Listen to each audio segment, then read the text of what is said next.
del mes de septiembre, cuando ya no hay tiempo para todos. Agosto, septiembre, ya no hay tiempo. Vamos, escucho. ¿De qué hablamos? Ay, ¿En qué licenciado, puedo buenos días. aportar? Díganme, ahora es cuando. Buenos Ya, días, Shell, escucho. licenciado. Eh, ya he leído una parte ya del libro, ¿Cuál donde he libro? resumido sobre los hechos e ensayos de interpretación peruana sobre el Ah, tema. ya, ya. Sí, he leído la parte que es la colonización y feudalismo. Ajá. Lo he resumido para entender más, ¿no? No sé si se lo puedo leer. Claro, claro, claro, vamos. Ya. Ante la supervivencia del virreinato, el perricholismo, que antes era la aspiración de todo individuo, nos interesa, estoy recalcando que es el perricholismo, ¿no? Antes que nada.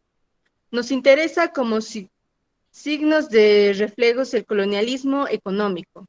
Queremos liquidar la del régimen económico feudal, latifundio, el latifundio económico, la del régimen económico feudal, el latifundismo y la servidumbre, a menudo el mediocre productivo de una espiritud, en generando, alimentando por ese régimen del virreinato. Esto quiere decir que no regeneramos, no apropiamos la herencia de los españoles. Los españoles nos trajo a... Espero, licenciado. Dice que los españoles, de la mayor parte de lo que nos hemos liberado, nosotros, no nos hemos liberado de todo, ya que económicamente la revolución de la independencia no nos hemos, ya me he hecho bolas, perdón, licenciado, pero a ver, le voy a explicar. No, mejor explícalo. A ver, ¿qué has entendido de eso? Dice que nosotros, mediante que ha pasado la colonización, ¿no? No nos hemos liberado del todo, ya que no se ha afectado económicamente, porque antes nosotros teníamos más riquezas. Y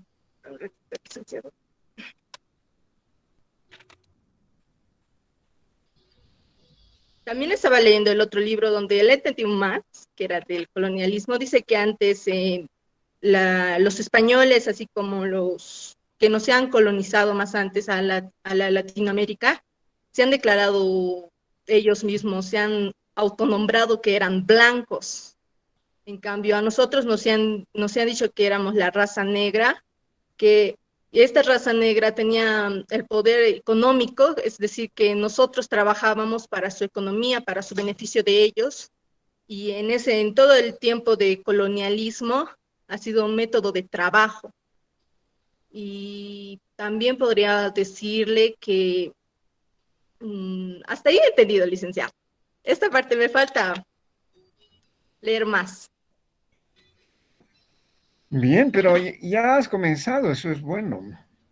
Ya he terminado en resumir para entenderlo. Ya. El otro día he comenzado y sí he estado entendiendo más de mis libros. O sea, el libro que usted me recomendó es de Ujú, los 7 ensayos peruanos, ¿no?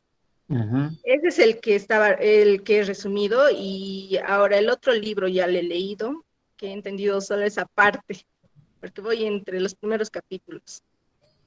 Bueno, mira, yo quiero saber cuál es tu interés sobre el tema. Chel, ¿cuál es? ¿A qué quieres llegar leyendo a estos autores? ¿Qué quieres entender? ¿Qué quieres conocer más? Más que todo, a lo que me he basado más es sobre el colonialismo, ¿no? Cómo ha sido antes, y quería ver si aún actualmente y antes, pues esa es mi base, ¿no?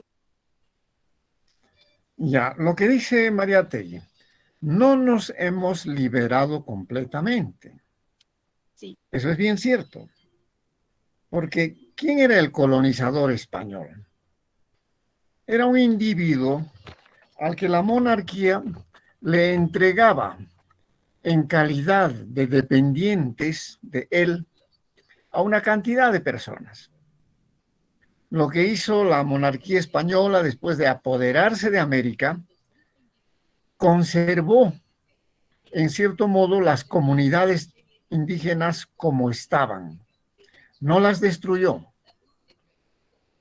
pero para conservarlas mandó a sus españoles a que se hicieran cargo de las comunidades juntamente con las tierras que habían asaltado.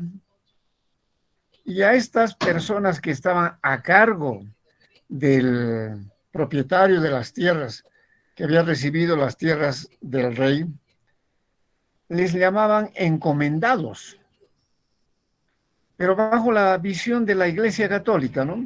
¿Cuál era la encomienda? Les estamos encomendando a los encomenderos que los encomendados deben saber de cristianismo, pero al mismo tiempo deben trabajar para el encomendero. ¿Y cuál era la labor del encomendero? Sobre todo agraria. No es lo mismo la actividad del minero, porque a la colonización española del siglo XV, XVI, XVII y hasta el XVIII, gran error por otra parte, le interesaba más la actividad minera que la actividad agropecuaria. Cuando están bordeando el siglo XVIII, recién perciben que la utilización de la riqueza que habían conseguido de América no les aprovechó mucho a ellos. ¿Por qué razón? Porque transfirieron toda la fortuna que habían sacado por siglos de América a los que estaban transformando materias primas y eran sus parientes de los mismos monarcas. Los Borbones mandaban en España y los Borbones mandaban en Inglaterra. Hablaban diferentes idiomas, pero eran parientes. Y parientes también de los alemanes. Pero alemanes e ingleses habían iniciado la revolución industrial. Pero al mismo tiempo, siglos antes, se habían dividido de la Iglesia Católica. Los alemanes iniciaron la reforma luterana, si se acuerdan ustedes, y la reforma calvinista. Se separaron del catolicismo. Y los ingleses iniciaron la reforma anglicana, donde quien era jefe de la iglesia ya no era el papa, sino la reina o el rey de Inglaterra. Y en el caso de los alemanes, generaron otro tipo de organización donde las diferentes organizaciones que se habían separado del catolicismo se mandaban entre ellas y tenían sus propias autoridades. Esta ruptura con el papado es fundamental para entender cómo van a ser las colonias en América. Y a América llegaron los católicos, pues no los protestantes, América del Sur.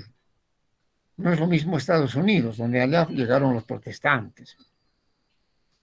Y en este lado, el rey decía, bueno, voy a encomendar a determinado español que de la comunidad de Quelca, por ejemplo, en el Perú, saque 2,000 personas y las lleve a su territorio, a su zona de trabajo, y que las haga trabajar, pero que las haga trabajar y les pague. Las leyes de Indias prescribían que debería pagarse al trabajador y al mismo tiempo debía cristianizárselo. No les estaba permitido leer, por ejemplo, o enseñarles al alfabeto, sino enseñarles el Padre Nuestro, el Ave María y todo el rezachico que desde entonces se mantiene todavía en el mundo, ¿no? Todos creen que es una especie de varita mágica leer o repetir el Padre Nuestro y el Ave María. Puro cuento, pero lo seguimos manteniendo. Es una forma de ideologizar a la gente. ¿Y qué hicieron los españoles? Se olvidaron de las normas que les habían dado los reyes y llegaron a la América y prácticamente esclavizaron a la gente. Lo que está hablando Mariátegui es algo relacionado con la agricultura fundamentalmente y con la ganadería. Porque la actividad minera si bien la masa poblacional sale de las comunidades a la fuerza, es la que le interesa a la colonia y por 2 siglos y medio más o menos solo está interesada en llevarse oro, plata y oro, plata. Pero bajo su visión muy católica de que no hay que transformar ni alterar mucho a la naturaleza, porque estamos yendo contra las leyes de Dios, entonces solo eran extractivistas. En cambio, sus parientes y sus vecinos, sus parientes, porque eran parientes las monarquías de esta parte o de la otra, aunque hablaran diferentes lenguas, ¿no? El periodo del monarca más poderoso del mundo es la época de Carlos V. Pero Carlos V es alemán y al mismo tiempo es dueño de España y al mismo tiempo es dueño de Portugal y al mismo tiempo es dueño de parte de Francia y de Italia, de lo que hoy es esos países.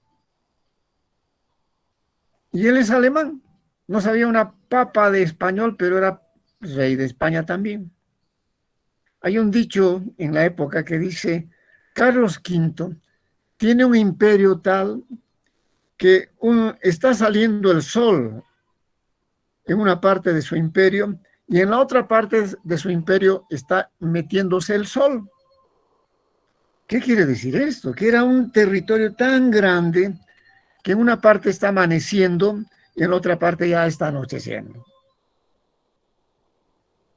Pero esto se va fracturando, se van generando las tendencias entre unos y otros por la lengua y por costumbres y en fin. Y Carlos V pierde el poder de la primera etapa de la colonia. Y cuando se desarrolla la actividad agropecuaria, se está dando tierras al español que ya no alcanzaba a tener minas. Porque en la primera época de colonización a los españoles solo les interesan las minas. Minas, minas y minas. Oro, plata, oro, plata. Pero llega un momento en que ya no hay dónde darles más. Y además hay que mantener a la población, españoles o no españoles, con la comida diaria, ¿no? ¿Y quién va a hacer la comida? La tierra nomás, pues. Entonces aparecen las concesiones sobre tierras. Claro que desde el principio estuvieron así. Los españoles no vinieron con su comidita bajo el brazo. Vinieron a comer lo que sembraban las gentes que habían estado antes ya ahí. Pero no era de su prioridad. Es decir, no vamos a producir para exportar, sino para comer aquí. Esa es la primera etapa. Entonces, Mariátegui está analizando ese periodo donde el encomendero está a cargo de la actividad agropecuaria y cuando llega la época de la República, él dice, esto parece no haber cambiado mucho, porque se siguen manteniendo las mismas costumbres y ahora es cuando hay que acordarse. Se van los españoles, vienen las épocas de la independencia en todos los países. ¿Quiénes se quedan a cargo? La minería se detiene. Se detiene por varias razones, ¿no? La mita se para la mita porque dice el proceso que vive sobre todo el Perú, Bolivia, Colombia, Ecuador, que es el levantamiento de Tupac Amaru, organiza otro tipo de modelo económico a consecuencia de que el rey de España de ese momento, un señor llamado Carlos III, ante la masacre que significó el levantamiento de Tupac Amaru, cerca de 10,000 muertos por haberse levantado contra la mita, hace que el rey omnipotente, no es un demócrata, es la autoridad judicial, es la autoridad legislativa, es la autoridad ejecutiva, dice que llora el hombre cuando sabe que a Tupac Amaru lo han descuartizado. Y como estos individuos son católicos y cristianos, como que se arrepiente de lo que hasta ahí han hecho sus parientes y las generaciones de monarcas, entonces prohíbe la mitad, se acabó la mitad. Y al hacer eso, España es como si se cortara los pies, ¿no? Porque era la potencia económica de América, del mundo más bien. Y en vez de desarrollar con el dinero que se llevaron, porque ¿qué importancia tiene el oro y la plata en ese tiempo? No es para que se hagan collares. La importancia está en el intercambio económico. Todos estaban fabricando cosas en la revolución industrial y la única forma de transar y vender y comprar era con monedas de oro y de plata. Todavía no hay papel moneda. ¿Y quién era el dueño de la plata y el oro? De la bolsa. España, pues. Entonces España se dedicó a comprar lo que fabricaban otros. Y los otros fabricaban cosas para venderle a España. Y España se conformó con comprar de todo. Ropas, muebles, armas, comida, todo lo compraba España.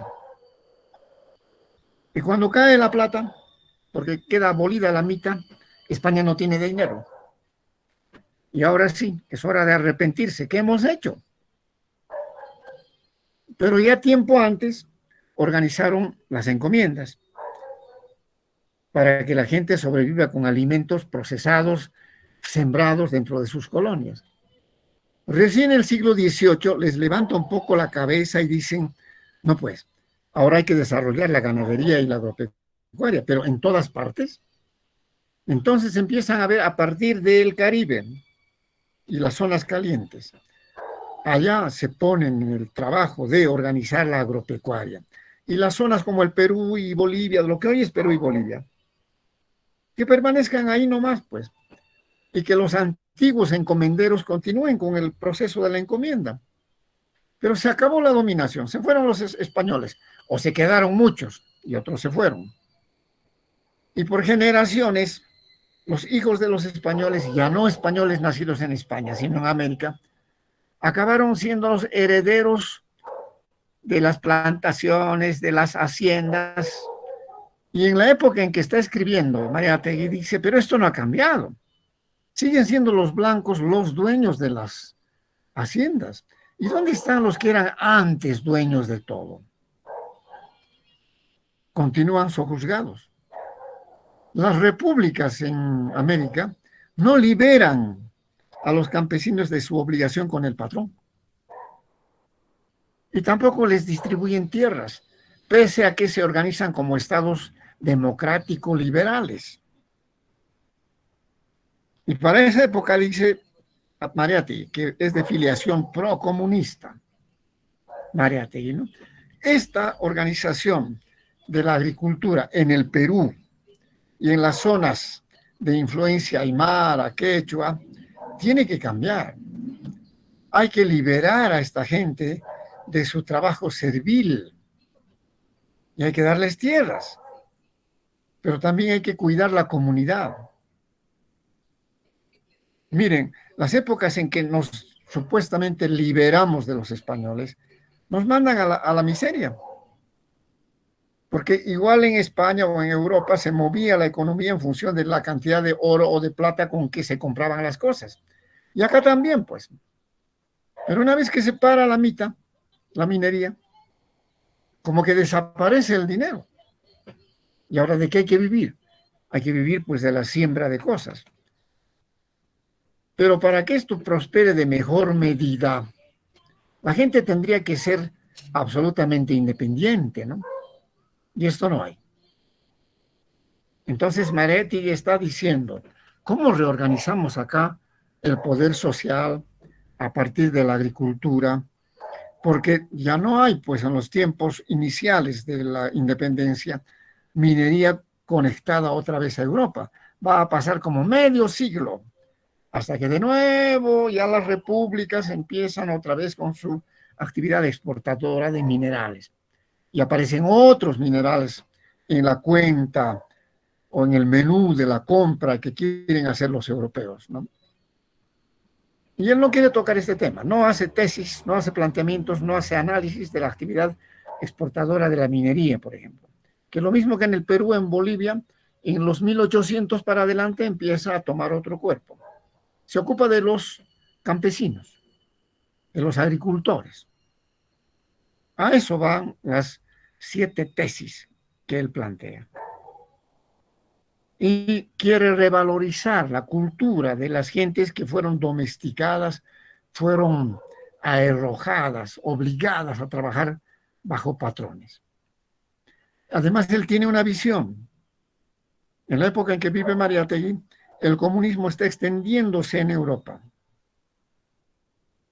Y ha aparecido también la Unión Soviética, donde desaparece la propiedad privada sobre la tierra, sobre las minas, sobre las fábricas, sobre todo. Y él piensa que ahora en el Perú hay que hacer granjas colectivas. Y las ideas de Mariátegui se contagian al resto de los países. Por eso es importante este señor. ¿Cómo está la agricultura en nuestros países? En Perú, en Bolivia o en Ecuador. ¿Es potente, de gran exportación, o no lo es? ¿O es apenas de sobrevivencia? Y quiere organizar a los campesinos. Mariátegui es un procomunista y una persona muy preocupada del entorno social en el que está viviendo. Para él es importante las provincias que producen agricultura, pero que sin embargo no le dan libertad a las gentes que viven y trabajan en la agricultura. En Bolivia, lo mismo que en el Perú, o en Ecuador, o en Argentina, o en Chile, los gobiernos se decían liberales, pero no daban libertad a su gente, a toda su gente. Solo a los blancos, máximo hasta los mestizos. El trabajo gratuito seguía siendo vigente. Para reflexionar sobre esto, escribe Mariátegui. Él cree que debe darse libertad al campesino, pero el campesino además tiene que tener tierra. Entonces plantea problemas de educación, de trabajo, de administración, de empoderamiento. Sobre la idea de Mariátegui y la organización de las colectividades después, en este siglo pasado, de los 70 para adelante, cuando el presidente de Perú era Fujimori, se organizan las guerrillas. La una que se llamó Sendero Luminoso y la otra que se llamó la guerrilla tupajamarista, ¿no? Bajo lazos de creer que el Estado patriarcal debe desaparecer. Eso no nos ha ocurrido a los bolivianos. Acá como que ha habido una reforma agraria en los 50, pero un fracaso de reforma agraria. Porque tampoco se han empoderado los grupos humanos en el agro como pudieron haberlo hecho. Y de ahí han venido los fracasos de desarrollo de comunidades y el traslado de poblaciones hacia las grandes ciudades de Bolivia, que lo mismo ha sucedido en el Perú, y lo mismo ha sucedido en el Ecuador, y lo mismo ha sucedido en Argentina. Es decir, los pobres ven a las ciudades como el lugar donde hay que ir a vivir, cuando no hay condiciones para todos, ¿no? El desarrollo económico no ha dado tantos frutos como para decir, vénganse. No ocurre lo mismo en Europa, en el siglo XVII, XVIII, XIX. La población va obligada a las ciudades. Acá va por necesidades. Estos problemas de concentración urbana, de productividad, de poderío de las comunidades y todo eso está tratando Mariátegui en este libro. ¿Para qué nos sirve? Para ver la realidad actual. ¿Realmente nos hemos liberado?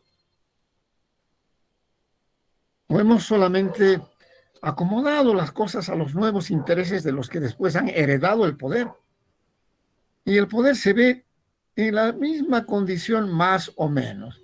La mayor parte de la economía en nuestros países latinoamericanos está en manos de muy blancos o medio blancos y hasta mestizos. Y los grupos que eran considerados mitayos, indígenas, continúan más o menos de la mitad para abajo hasta el extremo de la pobreza. ¿Es que no son ciudadanos igual que los otros? ¿Por qué no pueden tener el mismo acceso a la cultura, a las oportunidades de trabajo, al dinero, al bienestar? Entonces son tareas pendientes que no se pueden tolerar. esta reflexión tuviéramos que hacer con lo que estudiamos, para decir, acá se necesitan mayores transformaciones, pero no pelear entre unos y otros para no conseguir después nada. ¿Y cómo tuviera que ser ese proceso? Esa es la enseñanza que nos da Mariátegui, es decir, haremos la inclusión con todos, pero ¿en qué partes? ¿Cómo? Desarrollaremos sociedades donde todos sean capaces de aprovechar las oportunidades y de tener acceso a las instituciones, porque de lo contrario, en vano vamos a ser países democráticos liberales cuando unos nomás tienen riqueza, unos nomás tienen cultura, unos nomás tienen el poder y el resto está eternamente esperando generación tras generación que cambie su suerte. Compañera Shell, tienes que sacarle conclusiones a tus lecturas y ya decirme cuándo quieres defender eso que estás leyendo. Ya, Leyendo, compañera, no es leyendo, leyendo. leyendo.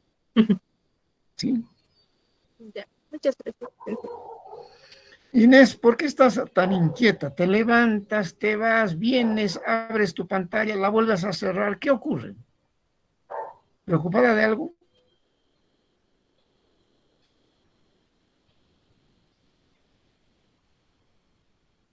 Tu micrófono está cerrado. No, licenciado, no ocurre nada. Perdón. Y bueno, ¿qué estás investigando tú? Yo ya le dije mi tema al licenciado, de hecho, anteayer, y eso es lo que estoy haciendo ahorita, estoy resumiendo. Ay, no sé, no. Es lo que ¿Cuál es estaba el haciendo. título? Es contaminación minera, industrial y agraria, dificultan el acceso al agua en América Latina. Ya, es un tema más actual. Ujú. El que está haciendo Shell es una cuestión de investigación un tanto arqueológica de la actividad de la Tierra, que no deja de ser también actual. Porque si algo está mal repartido en América Latina, es la Tierra. Salvo una que otra región, tienen una capacidad económica de fortaleza y hasta exportadora. El caso Chile. Pero en el resto hay mucha tierra, hay pocos dueños, hay mucho latifundio, hay pobreza, hay subdesarrollo, con tanta riqueza que estamos pisando en el suelo. Y es porque se necesitan mayores transformaciones, mayor criterio para resolver nuestros problemas. Ya, creo que de alguna forma, bien, no sé si te pude ayudar, Shell. Sí, licenciado, muchas gracias. Ya voy a comenzar a hacerme también cuestionarios, así como para Ya, explicarles mejor. ya, pero mejoren la velocidad, porque ustedes son hartos. Y con 2 exposiciones no va a alcanzar el tiempo para todo. Háganlo. Ahora, mucha gente se decepciona y dice, no quiero aquí. Y me voy. Y no quieren. Pues yo no voy a hacer nada para obligarle, ¿no? Acá son como 100 personas, están conectadas 43. El resto, ¿qué querrá? Pues, ¿qué querrá? No sé, no sé. Yo no puedo ir a su casa a tocar la puerta, señorita, señor, estudia a ver esto. No puedo, no puedo, no puedo. Me gustaría hablar con sus padres para decir, a ver, pregúntele a su hijo, ¿por qué no está haciendo su trabajo? Porque un tiempo nomás van a estar bajo la dependencia de sus padres. Imaginen 10 años más adelante, hasta vergüenza les va a dar decir, tengo 30 años y sigo comiendo del bolsillo de mi papá. Pues no, pues genera tus ingresos, pues. Pero si nada has estudiado, nada sabes qué ingresos vas a generar. Esa es la idea de acá. Ya, vamos, otra persona.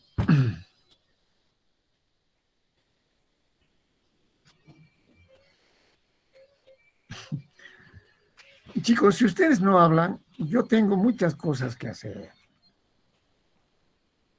Saben que sobre el tema de Ucrania se están desarrollando varias conferencias y clases magistrales en universidades de Europa y los Estados Unidos. Yo tengo vinculación con ellos porque he estudiado en algunas partes del mundo. Entonces, no hay nada que hacer aquí, yo me voy a vincular a estos auditorios cibernéticos, porque tengo que entrar a esas cosas para saber qué está sucediendo, cómo van a arreglarse las cosas. Y tampoco los puedo invitar porque todo es en inglés. En vano les voy a decir, en este momento se está desarrollando un curso de conferencias con la ONU y este intelectual norteamericano que ha escrito sobre los temas del Medio Oriente y de la Indochina, Noam Chomsky. Yo prefiero ir allá y atender esa clase o participar con ellos en la discusión que estar rogándoles a ustedes, ya pues, ¿cuándo van a abrir la tapa de un libro? ¿Cuándo me van a decir, sabe, señor, ya abrí este libro, ya lo conozco, lo estoy estudiando? Porque a mí, aquí me tienen como a sumerólico que está vendiendo ungüentos, hierbas en el mercado de la 16 de julio. Yo nomás hablo, y hablo, y hablo, y hablo, y ustedes, a Muki. ¿Qué pasa?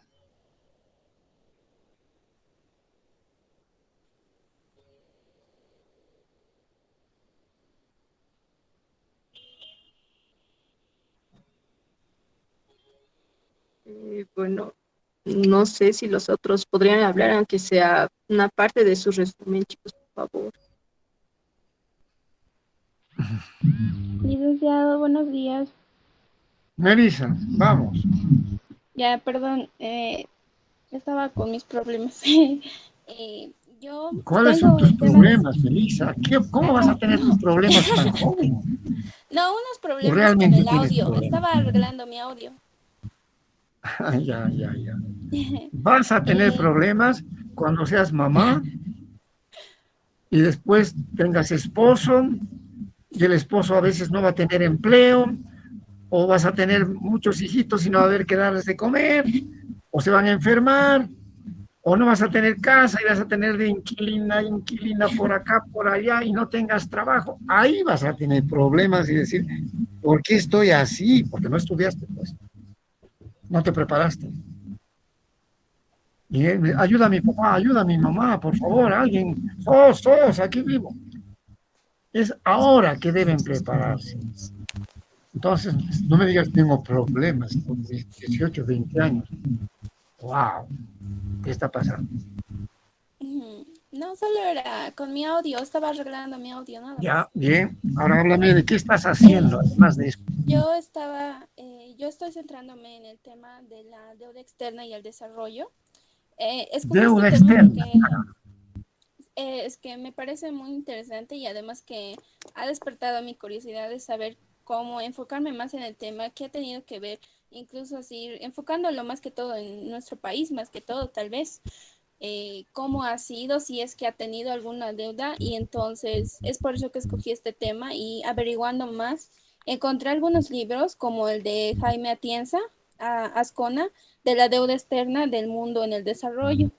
Después también hay otro de la deuda externa y las responsabilidades del Estado de César Moyano Bonilla y Loretta Ortiz de la Universidad Autónoma de México. Estos dos libros más que todo hablan de la deuda externa en Latinoamérica. El segundo, que es de Alberto Acosta, de la deuda externa, un problema. Este habla más de la deuda a nivel mundial, que habla también sobre los bancos, por ejemplo, del Banco Mundial y de la eh, habla también cómo han ido invirtiendo, han ido pasando también en algunas situaciones, como por ejemplo también ha tenido que ver en el Plan Marshall. Luego por ejemplo, hay una planilla donde dice de los gastos que ha tenido, por ejemplo, hay un cuadro específico donde dice cuánto es que en una tal fecha Bolivia, Argentina, Colombia, entre otros países, son los que más, son algunos de los países en los que muestra la deuda que ha tenido y también muestra los vínculos que ha tenido externamente. Es eso en cuanto me estoy enfocando a ello. También está en el Fondo Monetario Económico. Es lo que he ido viendo en estos libros. No sé si hasta ahora he avanzado algo, pero es lo que he visto hasta ahora. No, se nota que estás avanzando, pero también se nota que está un poco fracturado todo lo que me estás diciendo. Para ayudarte a enhebrar lo que estás descubriendo, estoy yo. Porque no estoy acá pintado, pues soy una persona viva que quiere ayudarles a entender el mundo. Pero si ustedes no aprovechan eso, yo no estoy aquí eternamente para ser de seguidores de su trayectoria de vida, ¿no? Me paga esta universidad por un periodo. Yo no solo trabajo en esta universidad, a veces me voy del país porque tengo otras cosas que atender que también son académicas. ¿Quién sabe si al año esté acá? Este año más me comprometí. Pero no les veo mucho interés, eso es lo que hasta me fastidia. En una universidad seria los estudiantes están a la hora, en el momento, listos, y se les da una tarea y la cumplen. Acá es rogándoles. A ver, toditos en cámaras. Toditos, toditos. Los que no están con cámaras quiere decir que no están, pues. Nada Perdón, más licenciado. ponen su bella estampa y hasta luego, profe, ya voy a hacer lo que me da la gana y dice que estoy. Cuando no están, pues. Cuando no están, les importa un periqué el problema. Y les vuelvo a decir, lo van a lamentar con los años los que no se preparan. El caminito más fácil para ser pobre es no estudiar nada. Y después buscan soluciones que a veces marcan hasta lo delincuencial, ¿no? Porque el pobre delincuente que está robando por la calle es que no tuvo la oportunidad de prepararse bien, pero también es un ser humano que tiene que comer, o a lo mejor tiene hijos, ¿y de dónde va a sacar si nadie lo va a emplear? Todos los problemas tienen que ver con cultura, con formación. Si sé muchas cosas, puedo trabajar de muchas cosas.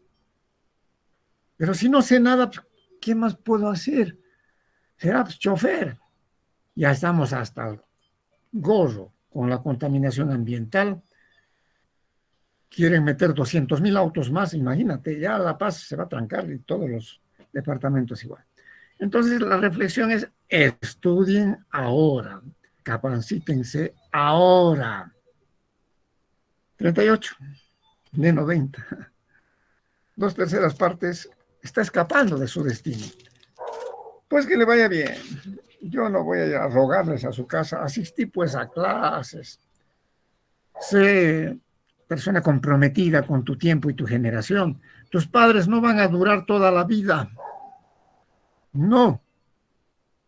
Va a llegar el momento en que, ay, ¿y ahora qué hago? Bueno, aguántate porque no te preparaste. Ya, voy a hablarte un poco del problema de la deuda externa para apoyar lo que estás investigando, ¿no? Y algunas categorías o conceptos que los llamaríamos coordenadas o si quieres variables fundamentales para entender este tremendo problema, endeudarnos para vivir. Ya se han ido de las cámaras, ¿qué les está pasando? Conéctense.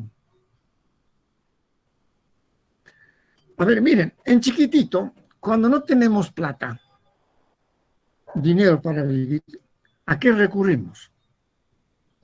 ¿O a qué recurre una familia que tiene pocos ingresos, un sueldo bajo, y son como 5 o 6 dependientes, y no le alcanza al padre para resolver los problemas elementales? ¿A qué recurren? ¿Quiere buscar otro empleo? Trabaja en 2 cosas. Ahí es cuando probablemente reflexiona, ¿y por qué no estudié pues cuando había tiempo? Bueno, pero dejemos eso ahí. Entonces, cuando alguien no alcanza a tener lo que realmente necesita, se presta. Es costumbre decir, bueno, no me alcanza. Anda a la tienda a la esposa y que te fíe el tendero. Y el tendero, si sabe que le vas a pagar hasta el sueldo, le fía. Pero si sabe que es insolvente, ya no le fía. Dicho, no, ya me debes harto. Qué maravilloso es sentir que no debo a nadie, que mi salario me alcanza para todo y hasta para ahorrar. Pero esto no pasa con todos, pues. O reduciremos la comida.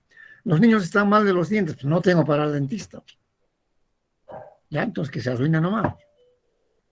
Pero cuando la normativa dice todos tienen derecho a la salud, pero ¿quién me lo garantiza? Que venga el presidente y me pague al dentista. Eso no hay. Y esto ha pasado a lo largo de toda la humanidad. Y cuando llevamos el plano a un ambiente más grande, hay pueblos que viven en la pobreza porque no desarrollan sus capacidades para generar todas las cosas que se necesitan. Y no es que sea un problema de materias primas, porque hay países que no tienen nada de materias primas y son ricos. Suiza, Japón, Indonesia, ¿tienen materias primas? En cambio hay países que tienen hartas materias primas y otros se las llevan. Y ellos se quedan con los mendrugos, las migajitas del pan. Bolivia. Ahora, esto siempre ha sucedido a lo largo de la humanidad, ¿no? Entonces, cuando Persia le debía a Siria, Siria es uno de los estados más antiguos de la humanidad, ¿qué ocurría?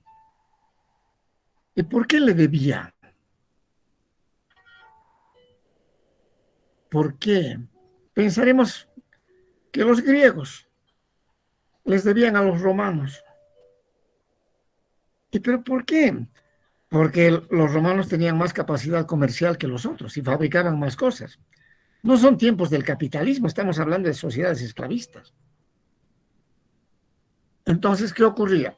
Bueno, ¿nos van a pagar o no? Ustedes les deben a mis comerciantes que les han llevado sedas, les han llevado vinos, les han llevado cosas y ustedes no están pagando. Entonces vamos a hacer la guerra y nos quedamos con su territorio y a ustedes los convertimos en esclavos. Ahí ya hay deuda externa. Entonces, hablar de deuda externa es hablar de los inicios de las organizaciones políticas y económicas del mundo. Siempre ha habido. ¿A qué está ligada la situación de la deuda externa de una región, de un país? A que produce menos de lo que consume. Y se tiene que prestar o tiene que tomar a crédito lo que no produce. A esto se llama balanza comercial. Supongo que están llevando clases de economía política también, ¿no? Háganse explicar con su profesor o profesora qué es balanza comercial. ¿Qué es una balanza? ¿Conocen una balanza ustedes, no? Hay balanzas electrónicas, hay toda clase de balanzas. Pero normalmente la balanza comenzó siendo 2 platillos y un fiel al centro. Y agarrando de ahí se podía decir, esto pesa menos que aquellos. Se inventó para el comercio la balanza. ¿Quién la inventaría? Pues no sé. Cuando ven a la justicia, al ícono de la justicia, al monumento de la justicia, la mujer que está ciega agarrando una espada, vayan el monumento de la justicia en el Palacio de Justicia de La Paz, el antiguo palacio, que está frente a la Facultad de la Técnica en la calle de Potosí. Esta señora está agarrando la balanza aquí, colgando unas cadenitas acá y otras cadenitas acá, y está sosteniendo. Lo mismo ocurre en economía, ¿no? Cuando tienes la balanza y un lado está más arriba que el otro, quiere decir que no hay, pues, equilibrio. Por tanto, cuando vendes menos cosas que las que compras, ¿qué estás haciendo? Estás en un país donde el déficit es la variante que te hace mal. ¿Y qué se llama eso? Cuando un país le debe a alguien por el comercio, por los productos o por dinero que le han prestado y tiene menos capacidad de honrar sus deudas, o de pagarle al tendero que me ha prestado azúcar, me ha prestado pan, me ha dado leche. Resulta que tienes un déficit. Y de país a país eso se llama déficit fiscal. Entonces, no es de ahora el problema de la deuda externa, es viejísima data. Las guerras se explican por eso. Los países deudores casi siempre caen en la trampa de los acreedores y al final pierden territorio, pierden la libertad y pierden todo. De cobros y de multas y de acciones para recuperar préstamos está hecha la humanidad. No hay guerra que se pueda decir, no, pues nada más fue por el gusto. Ni la de Putin, un hombre oligofrénico, narcisista, que cree que él es la nueva figura de Rusia, recuperando territorios. También se debe a problemas económicos. El señor Putin no quiere perder ni Crimea ni Ucrania porque son zonas mineras. Ya está. Y si la pierde, pues queda en desbalance frente a las otras potencias de la zona cuando digan, ahora nos tienes que comprar a nosotros. Él no quiere comprar, quiere ser el dueño de eso, por eso ha invadido, ¿no? Entonces no hay guerra, ni la guerra mundial primera, ni la guerra mundial segunda, ni las guerras de los periodos feudales. No hay guerra en la que no esté inmiscuido el interés económico. En nuestro caso, toditas nuestras guerras, somos el único país que ha tenido guerra con toditos los vecinos. No hay uno en América Latina que haya tenido guerras con todos. Bolivia sí. Con todos ha tenido guerras. Y en toditas le han quitado territorio. ¿Por qué? ¿Por nada más pisar el suelo? No, porque tenía riqueza ese territorio. Entonces, ¿cuál es la explicación? Si no tienes potencia económica, billetes en el bolsillo, no puedes ni comer bien, pues. Ay, me gustaría cada día un desayuno al estilo americano, que me gustaría mucha fruta, pero no tengo. Entonces tendré que comer arroz con huevo nomás, pues. Y si ni para eso tengo, me prestaré del vecino, de mi pariente, de mi papá, de mi tío. Este es el problema, ¿no? ¿Cómo entonces resolver esto? Ahora, ya, dejemos el pasado, lejos, ya. No nos ocupemos mucho de eso. Estos autores que me ha mencionado la compañera están hablando de la deuda externa más o menos de estos tiempos, de estas épocas. Hoy día es un dolor de cabeza. Porque cuando un Estado es débil, obligatoriamente aparece dependiente de otro.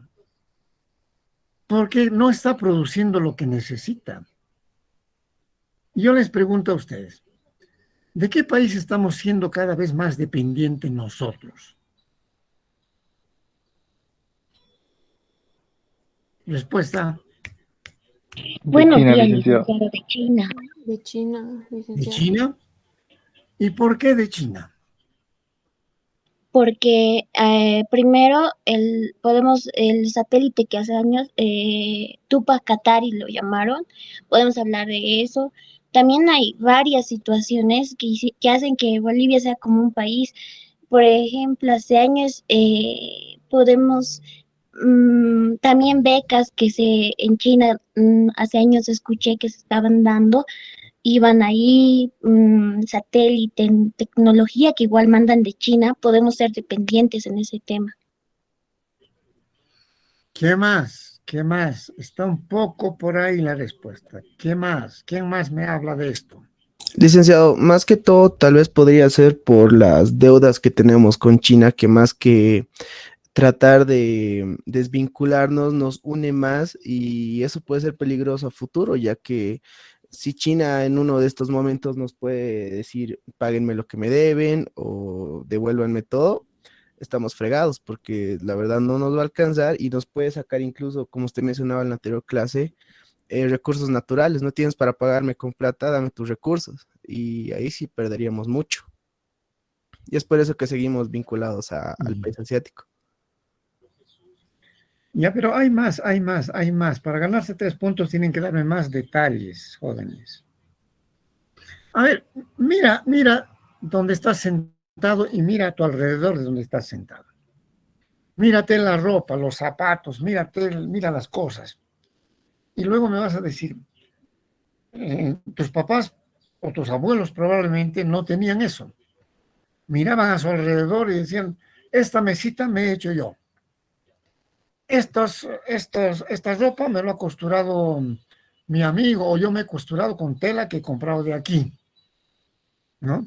Esta cama me lo ha hecho el carpintero con madera que hemos sacado del bosque o hemos cultivado aquí.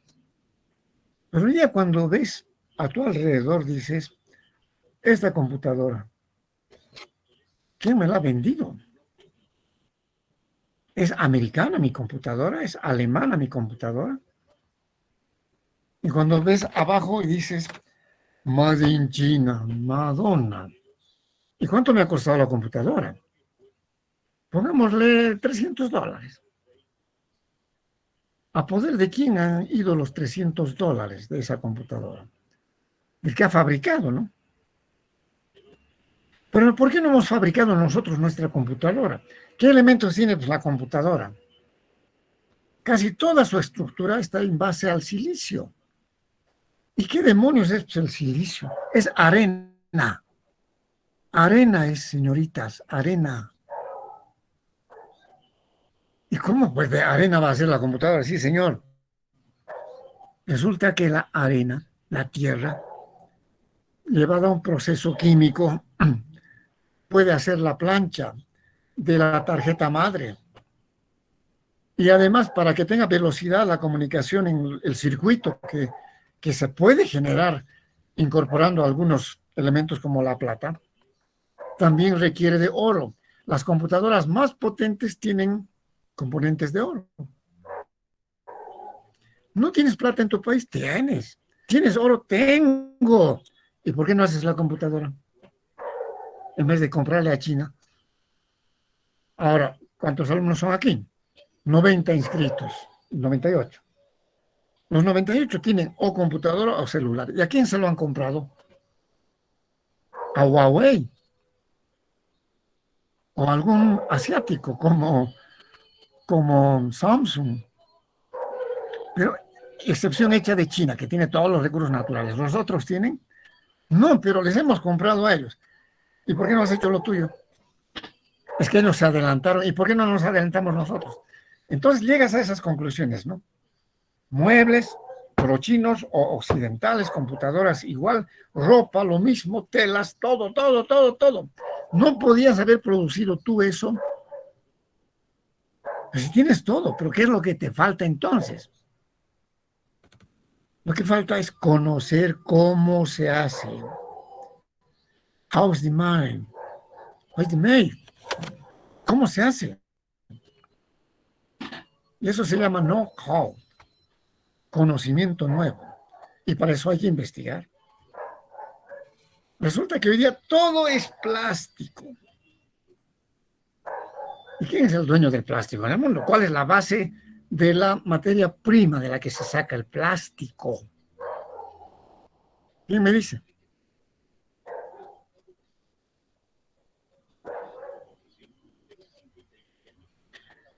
La ropa, plástico. Ven la ropa, dice 50% polipropileno. Ah, ya. 30% Dacron. 15% lana o algodón. Pero los dos primeros compuestos son petroquímica. ¿Y cuál es la base de la petroquímica? El gas de petróleo. Pero ¿por qué no hacemos nosotros nuestros trapos para vestirnos y el propileno y el dacron y el nicron y todo eso? Porque no sabes cómo hacerlo. Entonces tienes que comprarle al chino, al taiwanés y a todas partes. Nuestros abuelos no compraban telas, hacían sus telas. Pero ahora mira tu telita, ¿qué es esto? ¿Con qué me estoy vistiendo? Mis zapatitos, ¿qué goma tienen? Es decir, todo está resultando de afuera, ¿no? Y por ahí viene el problema de la balanza comercial. Nuestra balanza comercial está así. Debemos harto y producimos poco. Y ahora, anotadas en cuenta, el chino dice, a Bolivia estoy exportándole promedio unos 10.000 millones de dólares año. ¿Con qué me pagan los bolivianos? Me mandan sus dólares.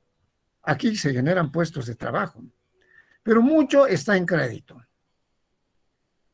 Por la vía del comercio normal nomás, pero por la vía del otro comercio, el de capitales. El gobierno se presta para esto, se presta para lo otro, se presta. Y la deuda externa va creciendo.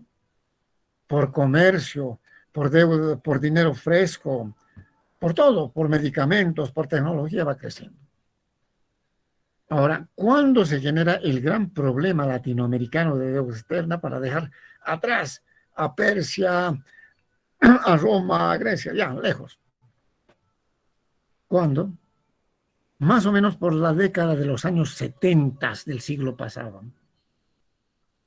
Hasta ahí hay deuda externa, todos deben, pero sus deudas son chicas. Los países están más o producen más de lo que importan. Pero ¿a partir de cuándo crece esto? ¿Y con qué fenómeno ha crecido? Resulta que con la actividad del petróleo y con actitudes políticas de ese tiempo. ¿Y qué tiene que ver el petróleo con la deuda externa? Casi todas las deudas del mundo tienen sus orígenes en compras, ventas, negocios alrededor de hidrocarburos en estas épocas. Y son la base del problema. En la época de los años 70, 60 del siglo pasado, tampoco habían tantos autos por las calles, no. Resultaba que la gente andaba en bicicleta y ni las bicicletas las producíamos acá. Pero no estábamos tan pegados a ese fenómeno del combustible. ¿Qué ocurrió? Que el petróleo costaba barato por entonces. Un litro de gasolina costaría como 20 centavos de boliviano para aquel tiempo. ¿Cuánto vale hoy día? Como 4 bolivianos. ¿Cuántas veces ha subido el precio de eso? ¿Producimos la gasolina que utilizamos? No. ¿Pero tenemos petróleo? Sí. Y lo poco que tenemos lo vendemos como materia prima. Y después volvemos a comprar como producto elaborado y la gasolina la subvencionamos. Es decir, ¿qué le pasa al país que tiene recursos y no es capaz de procesarlos? Se pone como el vendedor ignorante, ¿no? Vende pepitas de oro baratas y el otro le contesta y le manda cosas elaboradas súper caras. Ahí se genera dependencia tecnológica, dependencia económica y deuda. En la década de los 60, 70, en los países árabes, lo mismo que en Bolivia o en Perú por aquella época, la gasolina o el petróleo o el querosén costaba barato. ¿Por qué? Porque quienes eran los que producían generalmente eran ingleses, franceses y norteamericanos. Y eran los dueños del negocio. Hasta que los árabes dijeron, ya basta que nos roben. Ahora nos dan parte de la empresa y recién vamos a consentir que ustedes operen acá. No nos dan parte de la empresa, se van. Esa fue la década de los 60, 70, el origen de las deudas externas actuales de la mayor parte de los países dependientes, incluyendo el nuestro. ¿Qué ocurrió? Que el galón de gasolina, un galón son como 5 litros, medida inglesa, costaría como $0.50. De pronto los árabes dijeron, dennos una parte de la empresa, páguennos más royalties, páguennos más impuestos y les nacionalizamos. No pudieron reaccionar rápidamente las potencias que eran dueñas de esos yacimientos, porque los árabes eran pobres, soportando saqueos. Y dijeron, bueno, tomen el 15%, luego el 20%, el 25%, hasta que finalmente los árabes dijeron, fuera gringos, fuera de aquí. Y nacionalizaron todo. Y con ese elemento subió el combustible así, trepó aceleradamente. En las finales de los 70, los hidrocarburos subieron mucho en el mundo porque los árabes se hicieron cargo de sus propios yacimientos. Es largo de explicar esto, ¿no? Por eso la bronca con los árabes y americanos y occidentales, con las culturas de Alá. No es una explicación sencilla, ¿no? Resultó que al tomar ellos posesión de sus yacimientos, algunos nacionalizaron, algunos se comprometieron en compañías mixtas, los jeques se volvieron ricos, los árabes empezaron a amontonar dinero, y los que pagaban la subida de los combustibles, ¿quiénes eran?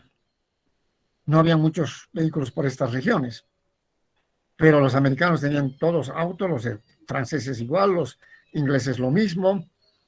¿Quiénes al final pagaban la subida del precio de la gasolina o de los combustibles? El consumidor. Si antes por un galón pagaba $1, llegó a pagar $10, $15, $20. Y ese dinero, ¿dónde ha ido? Iba a parar a los bolsillos de los que habían nacionalizado las industrias, los árabes. Y los árabes, ante la llovida de dinero, ya no sabían qué hacer con eso. Tampoco podían desarrollarse mucho, porque mucha región, muchos países de lo que es hoy la región del Levante, de los países árabes, son desiertos. Además de petróleo no hay otras cosas. ¿Qué transformación de materias primas vamos a hacer? Nada, pues entonces compraremos todo, igual que los españoles en las épocas de la colonia, ¿no? Compraremos, y compre, consuma y compre, consuma y compre. Pero nos sigue sobrando dinero. ¿Quiénes han hecho ese trabajito en esas épocas? Saddam Hussein. ¿Qué le pasó a Saddam Hussein? Invadieron Irak los americanos y después lo colgaron, ¿no? ¿Quién es más? Bashar Mossadegh, un líder de Egipto. ¿Quién es más? Khomeini, del Irán. Es decir, varias personas complicaron al mundo, elevando los precios del combustible. Y cuando tenían un sobrante de dinero, ¿y ahora qué hacemos con este dinero? Pues lo llevaremos a los bancos europeos, norteamericanos, japoneses, y que nos paguen un interés. Llevaron toneladas y toneladas y toneladas de billetes acuñados en Europa o en Estados Unidos, y ahí estaba el dinero, durmiendo. ¿Y el banco qué hacía? Bueno, me he comprometido al jeque de aquel país a pagarle un interés, pero ¿de dónde lo voy a sacar si no hago trabajar este dinero? ¿Cuál ha sido la argucia? Les prestaremos a los pobres. Y todos en América Latina, en el África, estamos prestando dinero. Con 5 años de gracia no les cobramos ningún interés. Y los siguientes 2% al año o 1%. Y acá todos desesperados de billetes, ¿no? De dólares. Préstame, préstame, préstame, préstame. Y fue acumulándose deuda. Deuda. Argentina, Chile, Brasil, Perú, Colombia, Ecuador, todos juntando dinero de este rebalse. Hasta que pasan los años y dicen, bueno, ya pasaron los años que te di gratis, ahora empieza a pagar. Pero al mismo tiempo que estás prestándote y no eres capaz de procesar tus propias materias primas, estás comprando de otro, vas generando 2 tipos de deuda externa, ¿no? Una en billetes y la otra en comercio. Tu balanza comercial está cada vez más desequilibrada y obliga a que crezca la balanza de pagos en tu contra.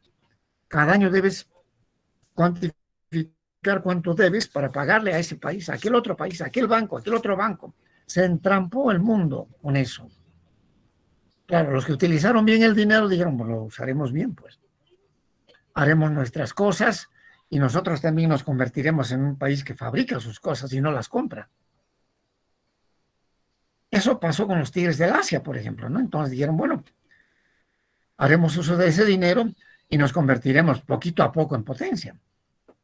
La China era rica en ese tiempo. Era un país miserable, lleno de gente. Hasta que tomaron la iniciativa y dijeron, bueno, pues ya, basta de creer que vamos a vivir de una agricultura que a nadie satisface. Empezaremos a conectarnos con los mismos occidentales, a traerlos acá para que paguen 10 centavos por la fuerza de trabajo, en vez de que en su país paguen 10. O una comida al día al chino que trabaje para ellos. Pero aprenderemos su tecnología, su manejo. les daremos materias primas. Y poco a poco fue cambiando el fenómeno. Hoy China se está comprando al mundo. ¿Por qué no ocurrió lo mismo con América Latina? Porque somos 20 y tantos países, unos de espaldas contra los otros. Nadie quiere hablar de unidad. O cada quien hace su gobiernito para robar y punto. No desarrollan sus potencialidades, salvo uno que otro. Las dos excepciones en América Latina son Costa Rica y Chile. El resto, y parte Brasil, pero con grandes desajustes sociales, ¿no? Ahí se ha originado la actual deuda externa. Al grado tal que hoy día ya no les debemos mucho a los países europeos o norteamericanos, como que nos han ido perdonando a los bolivianos, a los paraguayos, a los uruguayos y a todos. Porque hay teorías y teorías, ¿no? Dicen, ¿cómo? Nos prestan y luego tenemos que comprarles. La plata viene y al rato se regresa. ¿Y qué nos queda? La deuda. Y después aparatos viejos que hay que reponer repuestos, hay que comprar otra vez y sigue creciendo esto. Esto no está bien, entonces mejor no les pagamos nada. Posición de los cubanos con Fidel Castro. Que se vayan al demonio, nos siguen robando. Claro, y el acreedor dice, bueno, señores del gobierno de tal parte y de tal parte, a ese país no se le da nada. Y te puedes morir de inanición. Imagina que los chinos dijeran, ya no se vende más nada a América Latina. Y te acostumbraste a vestirte, a amueblar tu casa, a comprar tu vehículo, a hacer todo con lo que ellos han desarrollado e inventado, acabas como Cuba, ¿no? Está súper atrasada porque le cerraron todo el comercio desde los años 60 para adelante. Eso es lo grave y lo complicado. La actual deuda externa ya no es tanto con los países europeos o con los países occidentales, sino con los asiáticos. ¿Ustedes creen que el señor que compra un montón de celulares y los vende después en los comercios, que no es un asunto de aquí, es de México a la Argentina, ha ido, por decir, a la Samsung, Corea del Sur, y les ha planteado, véndanme y en mi país lo voy a revender, la plata va a venir para ustedes y yo voy a ganar y el gobierno también? Esto no siempre sucede. Hay tiendas que hacen la importación y pagan impuestos, pero la mayoría los trae de contrabando. Y luego hay que pagar, pues eso. Si el celular vendido por la Samsung en Corea del Sur cuesta $100, vienen acá y te lo venden en 300. Gana el contrabandista, gana el fabricante, y el Estado gana, no, porque no le pagan impuestos. Entonces, estas cosas de verles a los países tienen su vieja data, y hoy día, cuando ya no te prestas, dices, ¿y ahora qué hago? ¿De qué vivo? O te has propuesto definitivamente a resolver tus problemas con tus propias fuerzas. Tampoco ya hay condiciones. No vamos a reinventar lo que otros inventaron. Y finalizando esta época, pongámonos con el asunto de la pandemia. Llegó la pandemia, aparecieron los muertos, por acá y por allá. La gente no puede fabricar ni el barbijo. ¿De quién hay que comprarle? Del que trajo el COVID. Tampoco puede hacer la vacuna. ¿A quién hay que comprarle? Vean ustedes cómo el conocimiento, ¿no? En cambio, los cubanos que pudieron desarrollar mucha base intelectual han hecho sus propias vacunas. Y acá hemos ido a rogar por aquí, por allá, véndame vacunas, regáleme vacunas. Ya, se suelta el problema. Pero ¿qué pasa con los otros componentes?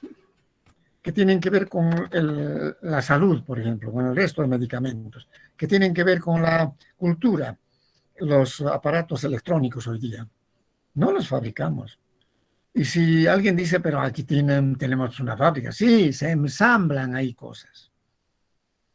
Pero todavía no se fabrica una tarjeta, una mínima tarjeta de esta calculadorita de 10 dígitos, les ha costado miles de millones desarrollar a los originarios propietarios de la idea, japoneses. Y después ha llegado a costar, esto valdrá $3 porque ya es producto chino. Ya. Entonces, jóvenes, la deuda externa se genera por problemas internacionales, sobre todo de materias primas y de productos fabricados. Hoy día es imposible decirnos vamos a cerrar y no le vamos a deber a nadie. ¿Vas a convencer a los contrabandistas? ¿Vas a llenar de soldados las fronteras? Y Bolivia es un país que tiene fronteras con todos. No hay forma, no hay manera. ¿O qué vas a hacer? Entonces, deuda externa, dolor de cabeza para América Latina. ¿Cuánto debe América Latina? Hasta hace unas 2 décadas eran más o menos cerca de 700.000 millones de dólares. Hoy día ha pasado al billón. Y los acreedores ya han cambiado. Los chinos que se han empoderado mucho han ido comprándoles a los bancos occidentales, ingleses, franceses, alemanes, norteamericanos, la deuda de los países que les debían a ellos. Y resulta que por esos tratos, entonces ya no les debemos mucho a ellos, les debemos a los chinos. Y los chinos están en afán de dominar el mundo, ¿no? ¿Qué ocurriría si decimos, bueno, y esta balanza comercial, que no les debemos ya mucho a los occidentales, sino a los chinos, no les pagamos? Y el señor Xi Jinping tomara la idea de Putin. Ah, ¿no me pagas? ¿Tienes tremenda deuda conmigo? No me cuesta nada armar 1 millón de soldados, de sus 1.400 millones de personas, y de su ejército de 300 millones de soldados. 1 millón, y lo mandamos sobre Bolivia. Ya está, se acabaron, se apropiaron del país. Y vas a poder decir, pataleo, pataleo, ayuda, ¿quién me ayuda? Como lo que está ocurriendo con Ucrania, ¿no? Todos dicen, te ayudamos, pero no nos comprometemos. Te mandamos cohetes, pero no vamos a ir nosotros a pelear. Ahora, si tienes una economía mucho más fuerte y puedes equilibrar exportaciones con importaciones, y en algún rato compras menos de lo que vendes, ¿qué ha ocurrido? Tienes superávit. Y puedes hacer con ese ahorro que te estás generando tú por vender más cosas que comprar, innovación tecnológica en una cosa y en otra, y vas creciendo. Pero si continúas con dependencia, no vas creciendo. Vas para atrás. Ahora, ¿qué solución hay a esto? ¿Cómo se va a arreglar? Yo quiero que piensen en eso. Los autores que me ha mencionado la compañera tienen sentido, léelos, pero los políticos también se preocupan y dicen, el mundo está desigual.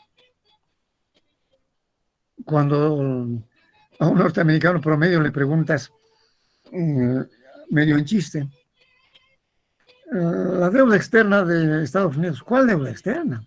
Si nosotros somos los más ricos del mundo. Pero no sabe que en el fondo ellos también son deudores. Es que algunos países tienen hambre, por ejemplo Bolivia, y Bolivia está en el África. No, está en América del Sur. Ah, no, esos siempre han sido nuestros sirvientes. No hay que preocuparse. Estas son las cosas, ¿no?, de este mundo. ¿Cuándo vas a salir de esa esfera? Y no es el asunto nuestro. ¿Cuánto debe Bolivia al mundo financiero? ¿Cuánto debe Perú? ¿Cuánto debe Argentina? ¿Cuánto debe...? Y no creces, y no creces, y no creces, sino decreces, decreces, decreces. Y decreces porque tu potencia económica no es fuerte. Venezuela es un país que por año tiene 1 millón. El porcentaje de 1.000.000% de devaluación de su moneda. Eso es brutal. La Argentina tiene por mes más o menos 4 o 5% de inflación. Quiere decir de que cada 100 pesos 4 por mes o 5 pesos por mes dejan de tener valor para el siguiente mes. Y tienen cada vez menos valor las monedas, menos valor las monedas. Este es un problema, entonces, a tratar de forma compleja. Y muchos políticos han dicho, ¿no? A ver, les perdonaremos a los pobres sus deudas, ¿sí? Bajo el manto del Papa, en el año 2000 dijeron, la humanidad ha llegado a los 2000 años, pero hay países bien pobres. Que los ricos les perdonen sus deudas. Sí, se han hecho perdonazos de acá para allá, pero al mismo tiempo que te perdonan, sigues necesitando cosas de afuera y sigues generando cada vez más déficit, más déficit, más déficit. ¿Para qué te has comprado tantos carros si los repuestos los vas a traer de afuera? Si las llantas las vas a comprar de afuera. Los cubanos que han sufrido 70 años de bloqueo están en la miseria, porque ahí hay una dictadura que solo ellos viven bien y el resto del país no. Pero ¿qué ocurre ahí? No compramos más autos. Reacondicionamos los autos de los años 60, de cuando nos cerraron el mercado. Y todos los carros en Cuba son viejos, pero ellos han inventado sus repuestos. ¿Se imaginan? Bajan los carros, pero la gente anda en bicicleta, más saludable. Pero ¿qué ocurre aquí? Otra vez regresamos a Bolivia. Van a hacer bloqueo de caminos desde la próxima semana a los 200.000 dueños de nuevos carros usados que han traído y que el gobierno ya no quiere nacionalizar. Pero por Dios, si nos siguen metiendo carro y más carro y más carro y más carro bajo vieja tecnología, ¿en qué va a quedar? Miren, tema de deuda externa, tema complejo, porque compramos medicamentos, pronto vamos a comprar comida, porque ni siquiera somos capaces de producir todo lo que consumimos, ¿no? El pancito va a subir en las próximas semanas. El gobierno dice, no, tengo 200.000 toneladas para abastecer, ¿cuánto te va a durar? Toma en cuenta que la población come al menos un pan cada día. Y la Argentina ya dijo, no vendo más trigo, ni soya, porque prefiero esperar que calme la guerra y que suba el precio. Y aquí el panadero va a decir, no me está subvencionando el Estado pan, entonces ya no hay más raqueta, que es el pan más barato. El pobre se quedó sin la raqueta. El rico puede ir a comprar pues, tortas, ¿no? Entonces, se están metiendo los alumnos de formación. Tengo que despedirme de ustedes, los de procesos, porque esa es otra materia, es tercer año.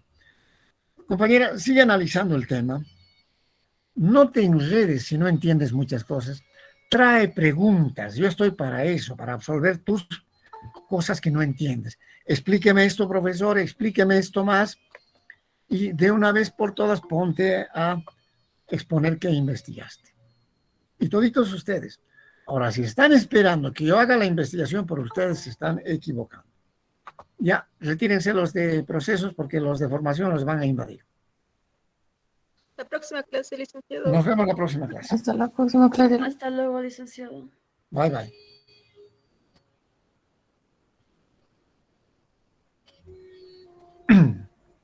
Ay, acabo ronco cada vez.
Hola clase, buenas tardes. Ha pasado el tiempo de espera para que se vinculen todos los que quieran. Tengo 33 estudiantes de una lista de 65. Bueno, no voy a invitar al resto porque si no quiere venir, pues problema de cada quien. Comenzamos clase.